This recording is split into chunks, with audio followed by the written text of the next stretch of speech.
Hello friends, ओम श्री गणेशाय नमः। जय श्री कृष्ण। आप सभी का स्वागत है आपकी अपनी यूट्यूब चैनल पर।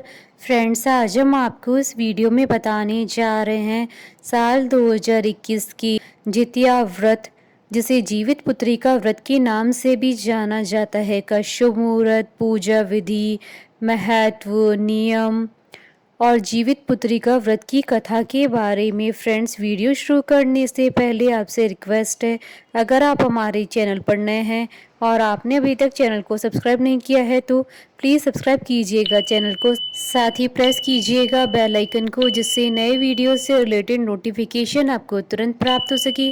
और वीडियो पसंद आने पर वीडियो को लाइक और शेयर ज़रूर कीजिएगा, ताकि सभी भक्तों को इस वीडियो का लाभ प्राप्त हो सके। और कमेंट बॉक्स में जय श्री कृष्ण जरूर लिखिएगा।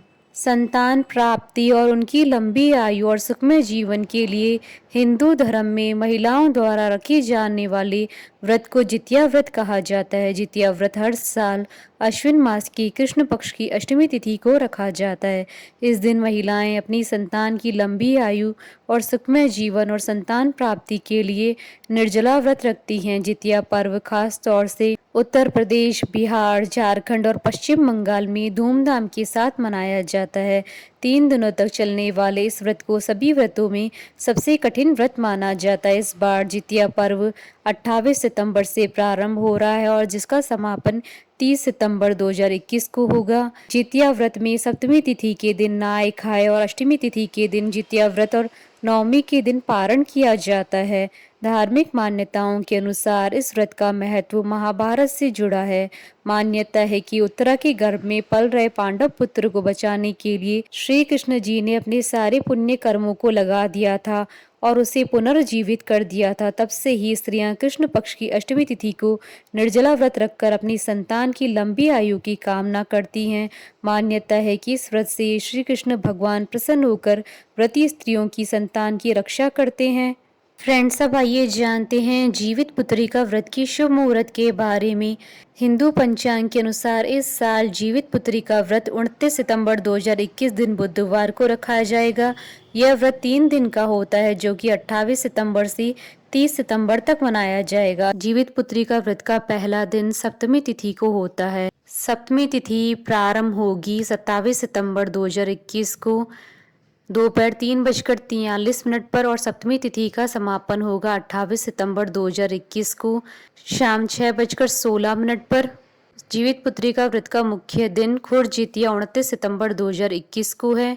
अष्टमी तिथि प्रारंभ होगी 28 सितंबर 2021 को शाम 6:16 पर और अष्टमी तिथि का समापन होगा 29 सितंबर 2021 को रात्रि 8:29 पर। जितिया व्रत का पारण 30 सितंबर 2021 को होगा।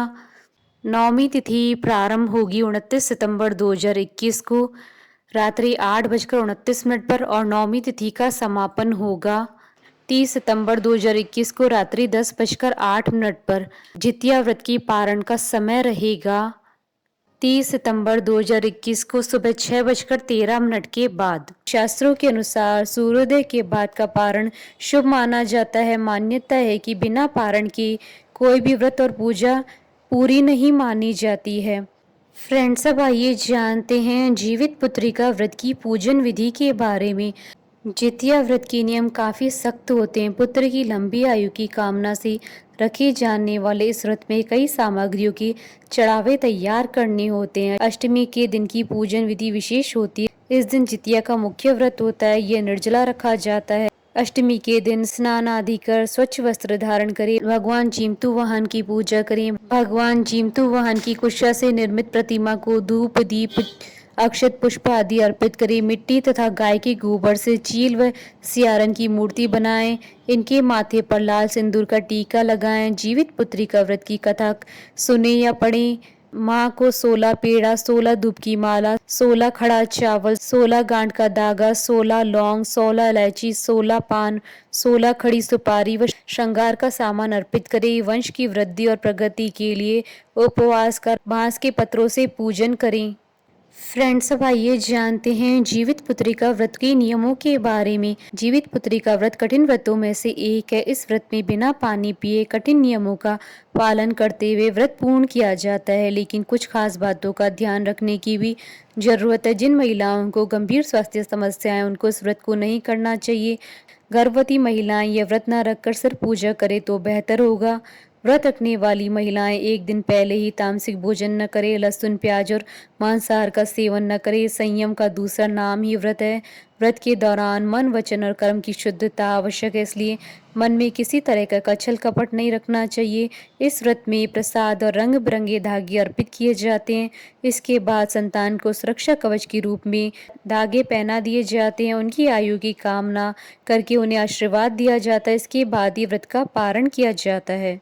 जितिया व्रत की एक दिन पहले महिलाएं सुबह जल्दी उठकर स्नान कर पूजा करती हैं, फिर इसके बाद भोजन करती हैं। इसके बाद जितिया व्रत के पारण करने के बाद ही अन्न ग्रहण करेंगी।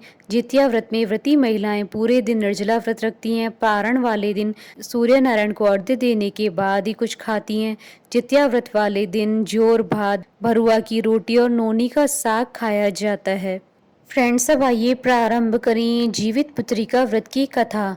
गंधर्वों के एक राजकुमार थे जिनका नाम जीमूतवाहन था। वह बहुत उदार और परोपकारी थे। बहुत कम उम्र में उन्हें सत्ता मिल गई थी, लेकिन उन्हें वह मंजूर नहीं था। इनका मन राजपाट में नहीं लगता था। ऐसे में वे राज्य छोड़ अपने पिता की सेवा के लिए वन में चले गए। वहीं उनका मलयवती नाम की एक राजकन्या से विवाह हुआ। एक दिन जब वन में भ्रमण करते हुए जीमूतवाहन ने वृद्ध महिला को विलाप करते हुए देखा, उसका दुख देखकर उनसे रहा नहीं गया और उन्होंने वृद्धा की इस अवस्था का कारण पूछा। इस पर वृद्धा ने बताया, मैं नागवंश की स्त्री हूँ और मेरा एक ही पुत्र है। पक्षी राज गरुड़ के सामने प्रतिदिन खाने के लिए एक नाग सौंपने की प्रतिज्ञा की हुई है, जिसके अनुसार आज मेरे ही पुत्र शंखचूर्ण को भेजने का दिन है। आप बताएं, मेरा इकलौता पुत्र बलि पर चढ़ गया तो मैं किसके सहारे अपना जीवन व्यतीत करूंगी। यह सुनकर जीमूतवाहन का दिल पसीज उठा। उन्होंने कहा कि वे उनके पुत्र के प्राणों की रक्षा करेंगी।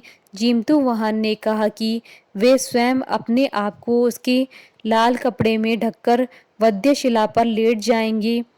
जीमूतवाहन ने आखिरकार ऐसा ही किया। ठीक समय पर पक्षी राज गरुड़ भी पहुंचे और वे लाल कपड़े में ढके जीमूतवाहन को अपने पंजे में दबोचकर पहाड़ के शिखर पर जाकर बैठ गए। गरुड़ जी यह देखकर आश्चर्य में पड़ गए कि उन्होंने जिन्हें अपनी चुंगल में गिरफ्त किया है, उनकी आंख में आंसू और मुंह से आ तक नहीं निकल रहा है।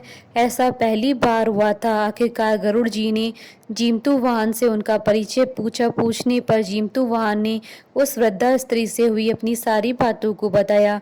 पक्षी राज गरुड़ हैरान हो गए। उन्हें इस बात का विश्वास ही नहीं हो रहा था कि कोई किसी की मदद के लिए ऐसी कुर्बानी भी दे सकता है। गरुड़ जी इस बहादुरी को देख काफी प्रसन्न हुए और जीमूतवाहन को जीवन दान दे दिया। साथ ही उन्होंने भविष्य में नागों की बलि न लेने की भी बात कही। इस प्रकार एक माँ के पुत्र की रक्षा हुई। मान्यता है कि तभी से ही पुत्र की सुरक्षा हेतु जीमूतवाहन की पूजा की जाती है। एक अन्य कथा के अनुसार एक बार एक पेड़ पर गरुड़ जी और लोमड़ी रहते थे। दोनों ने कुछ महिलाओं को पूजा और उपवास करते हुए देखा तो उनका भी जितिया व्रत करने का मन कर गया। दोनों ने भगवान श्री जीमूतवाहन की पूजा और व्रत करने का संकल्प लिया, लेकिन जिस दिन दोनों को व्रत रखना था उस दिन गांव के एक बड़े व्यापारी की मृत्यु हो गई और उसके शव को देखकर लोमड़ी अपनी भूख पर काबू न पा सकी और उसने चुपके से व्रत तोड़ते हुए भोजन कर लिया। दूसरी ओर चील ने पूरे समर्पण के साथ व्रत का पालन किया और उसे पूरा किया। परिणाम स्वरूप अगले जन्म में लोमड़ी से पैदा हुए सभी बच्चे जन्म के कुछ दिन बाद ही मर जाते और चील को एक एक करके 7 लड़के पैदा हुए। बोलिए भगवान श्री कृष्ण जी की जय। हमारे साथ इस वीडियो में अंत तक बने रहने के लिए आपका धन्यवाद। ओम श्री गणेशाय नमः। जय श्री कृष्ण।